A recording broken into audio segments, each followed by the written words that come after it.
애플과 삼성의 광고, 차이점이 뭐라고 생각하세요? 안녕하세요. 교양 있는 모던걸 교양살롱에 오신 여러분, 환영합니다. 오늘은 제가 취업을 준비하던 때 광고회사 면접 봤던 이야기로 시작해 보려고 해요. 맨 처음에 말씀드린 애플과 삼성 광고의 차이점이 무엇이냐는 제가 그때 받았던 면접 질문 중에 하나였어요. 저는 삼성 광고는 기술을, 애플 광고는 감성을 강조한다 라고 대답했었고요. 물론 요즘은 애플과 삼성이 둘 다 기술과 감성을 가져가려는 전략을 취하고 있는 것 같기는 해요. 근데 그때까지만 해도 확실히 삼성은 최첨단 기술 위주로 설명을 하고 애플은 사람들과 함께하는 따뜻한 영상을 보여주려고 했던 것 같아요. 아마 삼성은 기술적인 측면에서 우위를, 그리고 애플은 감성적인 측면에서 우위를 점하고자 했던 것 같습니다. 그럼 제가 어떻게 기술은 삼성, 감성은 애플이라는 생각을 하게 되었을까요? 바로 애플과 삼성이 각각 자신들이 원하는 이미지를 저와 같은 고객에게 심어주기 위한 과정인 포지셔닝을 했기 때문입니다. 이 포지셔닝이라는 말의 고전으로 여겨지는 책이 하나 있는데요. 바로 잭 트라우트와 엘 리스의 포지셔닝이라는 책입니다. 잭 트라우트는 마케팅의 고전이라고 불리는 마케팅 불변의 법칙이라는 책을 쓰기도 했는데요. 현재는 트라우트 앤 파트너스의 대표로 있습니다. 그리고 이 책은 마케팅 전략 회사인 리스 앤드 리스의 회장인 엘 리스와 함께 작업했다고 합니다.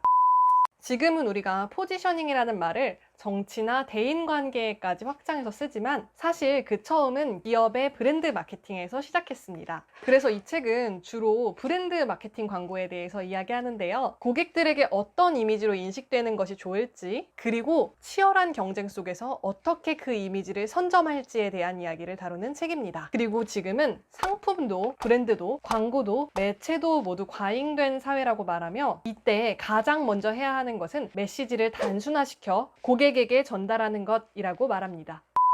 이 책에서 하나 재미있는 것은 이렇게 맨 앞에 세계 각지에서 2위 그룹에 속해 있는 광고 에이전시에게 바친다 라고 써 있는데요. 1위와 격차가 많이 나는 2위는 참 자랑하기도 애매하고, 그렇다고 1등을 따라잡기도 안 따라잡기도 참 애매한 위치인 것 같아요. 그래서인지 2등의 광고는 항상 어렵기 마련인데요. 이 책은 2위인 브랜드가 취할 수 있는 마케팅 전략에 대해서 굉장히 많이 말해주고 있습니다. 가장 유명한 예가 렌터카 업체인 미국의 에이비스에 대한 이야기입니다. 미국의 렌터카 업계의 부동의 1위는 허츠였고 2위는 에이비스였습니다. 이런 에이비스가 13년간 적자에 허덕일 때가 있었는데요. 그때 에이비스는 이러한 광고를 냅니다. 에이비스는 렌터카 업계에서 2위에 불과합니다. 그런데 고객은 왜 우리를 이용할까요? 우리가 더 열심히 일하기 때문입니다. 그리고 우리의 줄이 더 짧기 때문입니다. 1등이 아니라는 것을 인정하고 2등이라는 지위의 장점을 어필하며 허츠를 제외한 1등이라는 포지셔닝에 성공한 허츠는 흑자로 전환하게 됩니다.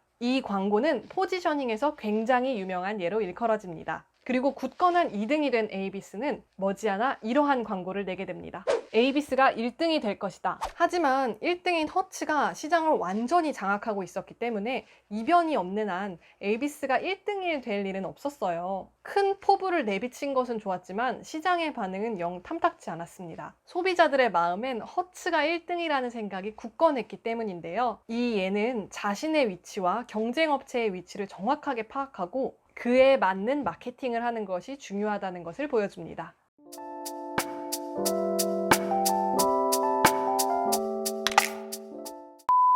저는 이 책을 읽으면서 요즘에 트레일블레이저 광고가 생각이 났어요. 트레일블레이저 광고 한 번도 못 보신 분은 없으시겠죠? 광고 보시면 아무 말도 안 하고 계속 트레일블레이저만 말하면서 감각적인 이미지들이 나오는데요. 기능 광고는 우하단에 아주 작게 최소한으로만 나오고요. 하지만 이 광고를 보다 보면 왠지 저 차를 타는 사람은 굉장히 트렌디하고 활동적인 젊은 사람이겠구나 라는 생각이 드시지 않나요?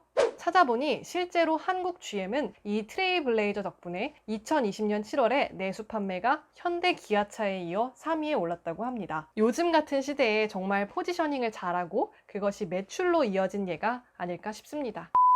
이 책은 주로 광고에 대해서 이야기하고 있지만 사실은 포지셔닝은 삶의 모든 영역에 적용되는 것 같아요. 그래서 저자는 뒷부분에 국가, 교회, 그리고 자기 자신에 대한 포지셔닝에 대한 이야기도 해준답니다. 그리고 마지막으로는 가장 중요한 것 한 가지를 말해요. 이 포지셔닝이 실제로 고객에게 의미 있게 전달이 되고 마음속에 각인이 되려면 단순히 메시지만을 전달하는 것이 아니라 그에 걸맞는 경쟁력으로 고객에게 어필할 수 있어야 캠페인이 완성된다고 말합니다. 맞는 말이죠. 우리는 서비스가 제일 좋다라고 말했는데 그렇지 않다면 역효과를 낼 테니까요.